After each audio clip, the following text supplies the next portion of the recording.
All right, everybody, welcome back.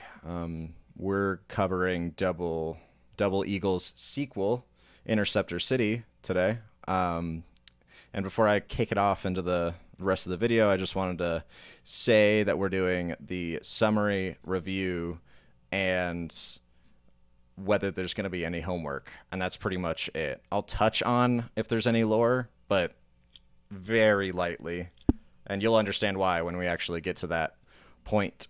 But yeah, I digress. The story takes place on the contested planet of Lysander in a dead hive called Vesperus.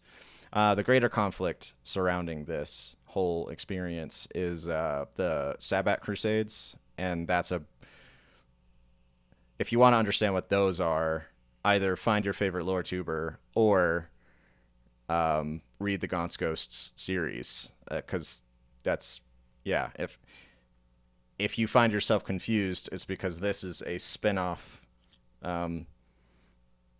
series, I guess. I don't know if there's going to be a third one, but for now, yeah, this is a spin-off. Um, Anyways, so it doesn't start off in Vesperus. A few hours of intro takes place before we ever end up in Vesperus, and this is due to a longer intro than I'm used to with Warhammer books.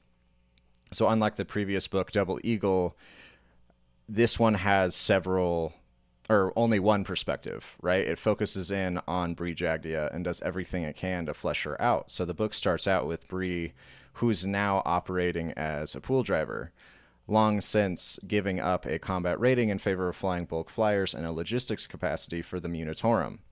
No more hot-blooded dogfighting in a Thunderbolt for her. She's gotten old and her mental state has suffered. All things considered, she's one of the lucky pilots, since many pilots don't actually make it out of the service. In the book, the replacement rate for pilots is 5 to 6 years, meaning they really do only last for like half a decade, and then they just burn out, either through just like they refer to it as shred in the book, but you can call it PTSD or just nerves, or they die.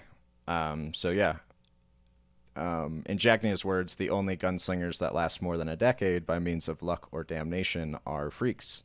Crazy, psychopathic freak monsters, and they are thankfully a rare breed. The only outs are switching to non-combat stick work or desk duties or promotion to Navy Command. So after making a non-standard landing on one of her delivery runs, Bree finds herself at risk of being written up for recklessness. As if fate would have it, she runs into an old face, August Kaminsky. And if you've read Double Eagle, this is one of those recurring faces that Dan Abnett likes to do. He does like his nods to other of his work. But yeah, so he is now a senior deck officer. Their meeting is terrific, and it gives a lot of insight into what has happened both in the Greater Crusade, but also to all the old names since the last book, and also the mental effect of prolonged service has done to them both. By the end of the meeting, Jagdia is offered a delivery run to a forward deployed squadron operating out of High Vesperus. The book still hasn't officially begun, though. This delivery of new Voss pattern strike fighters is its own adventure, but it's an important little bit. We get introduced to some significant names, Gum and Wilzar. Both will be recurring names for the rest of the book. Eventually, Jagdia is able to make it to Intercept 66, which is, the final place where the Voss strike pattern fighters are supposed to be going. But she was only supposed to deliver them and then just go back. But instead, she gets volunteered forcibly into flying for them.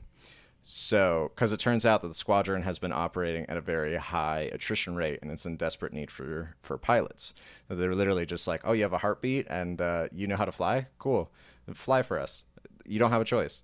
So unlike the last book, these sorties that she ends up flying aren't traditional dogfights in the open air. Instead, all the fights take place in and around the hive itself. So she's literally like dodging buildings and going in and around just ruins for the whole book, and it's pretty awesome. The combat's jarringly deadly. Again, the attrition rate is incredibly high. The shock of getting back into the seat forces Jagdia out of her retirement, and that mental shift and her move from a retired personality to basically being back in the hot seat is a lot of what makes the narrative interesting. So something else that happens is more than halfway through the book, another shakeup happens when Jagdia finds out from a shot down and bloodied Wilzar there's a traitor amongst the ranks of Aeronautica pilots stationed at that squadron. To me, it's a rather brilliant way to insert stakes into the action sequences that comprise a good chunk of the book. But yeah, the second half of the book kind of changes into basically part mystery, part military action. And yeah, that's pretty much the summary of the book. It's a pretty simple narrative outside of that mystery subplot. I like the simple narratives written by really good authors because it kind of lets them flex and refine and be kind of just show their mastery of their craft. But yeah, the review. So one thing I love about this IP is how long it's been going on. So as a reader, you can literally see repeat writers improve and change their style and, like grow. Because I mean, 30 years of writing really helps that along. So I say this because Interceptor City's case, it's a sequel to a book called Double Eagle, as you know, but that was published back in 2004. So that's a 21-year gap for a writer like Dan Abnett to kind of show the level of improvement. And it's the going from Double Eagle straight into Interceptor City.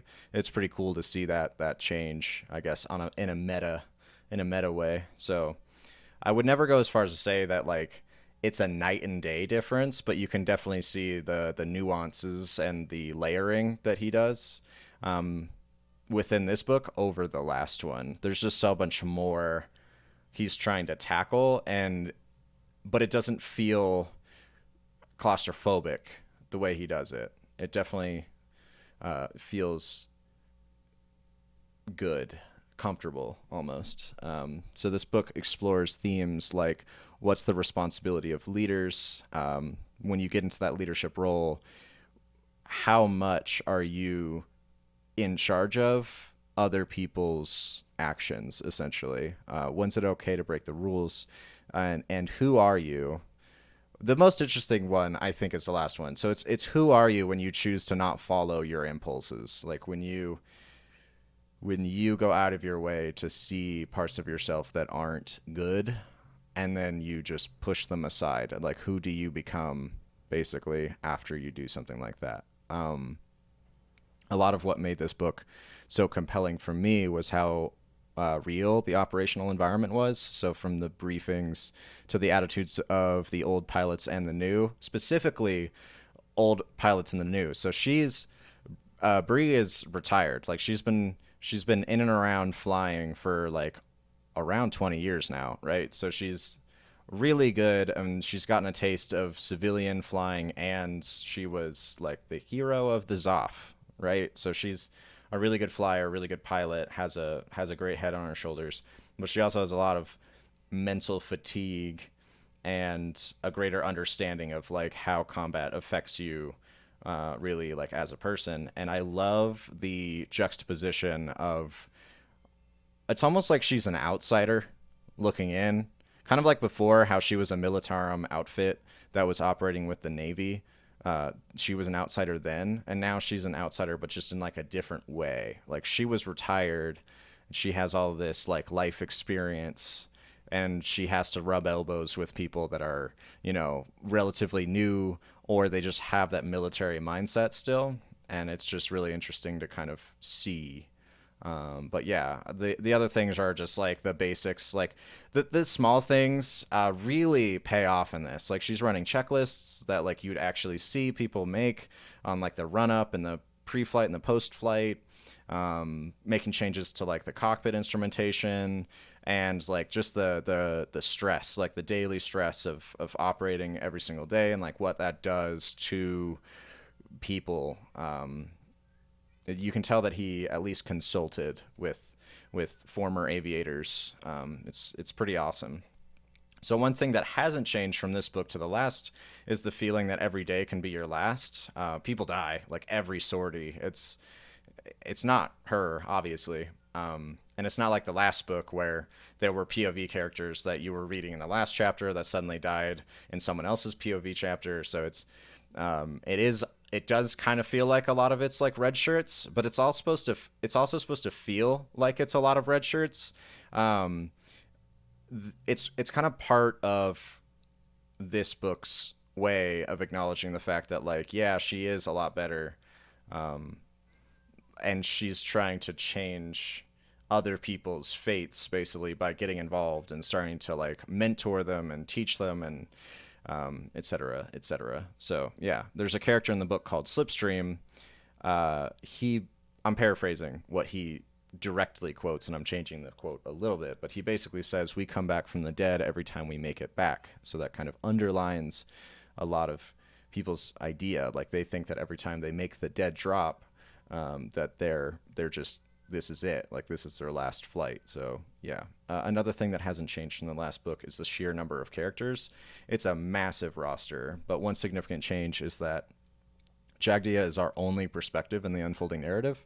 So there's no jumping around into other pilots' heads this time. It's all her, which is awesome, because it gives the book the ability to basically observe the significant character change that happens over the breadth of the days we see Jagdia fly. So she's not a flat character anymore. She has a lot of nuance this time around. The changes that she goes through and how those changes that she's going through ripple through the rest of the squadron is what really drives the core of the narrative. One thing that I will critique about this book is the mystery killer subplot. I don't have an issue with Traitor in the Ranks ideas ever. I think they're generally, as long as they're executed well, they shake things up enough to kind of make the status quo not the status quo.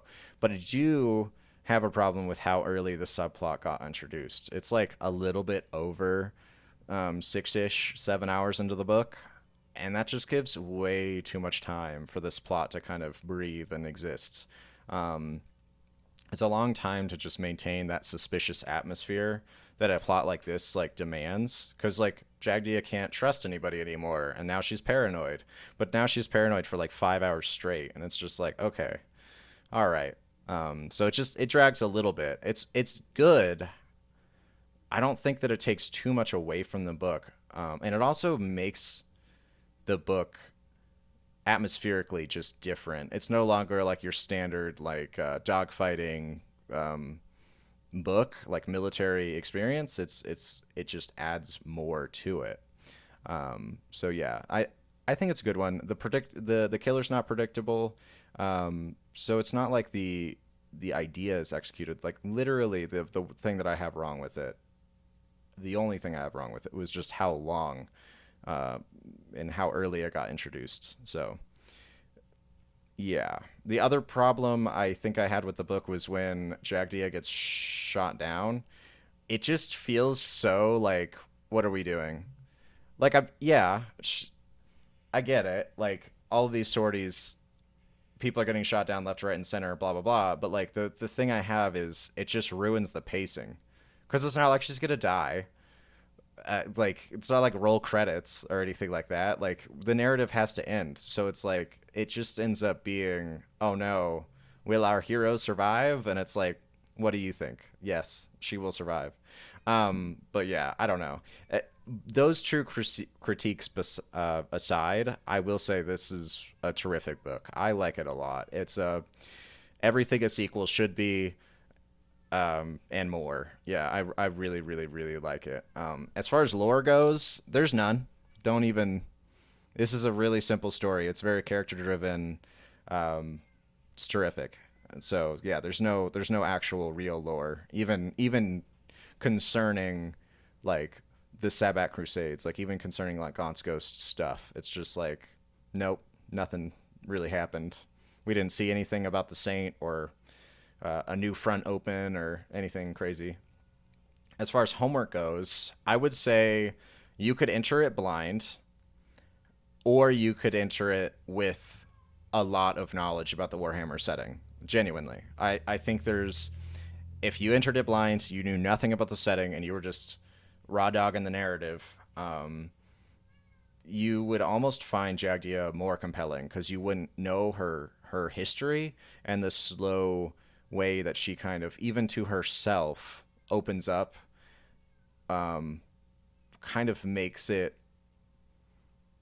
more of an emphasis on like why she's trying to avoid getting back into the seat and embracing who her old self was. But if you are like a huge fan of the setting, then you'll get even like a lot more out of this in terms of just sheer Easter eggs and nods and little endorsements about the setting that you'll just pick up. You'll know instantly what all the different signs and iconography are, and there's a lot of recurring characters and names that are dropped that you'll recognize. So yeah, I mean, honestly, I think both, either or. You can choose to read all the Gaunt's Ghosts and then read Double Eagle and then read this book, and you'll get something, or you can enter it blind. It's up to you. But yeah, with that, that's pretty much everything I have to say. I don't know what my next book is going to be. I will post next week, but I don't think it'll be anything in the Gaunt's Ghosts sphere. But who knows? It's a surprise. I don't know. But yeah, I'll see you next week. Thanks for watching.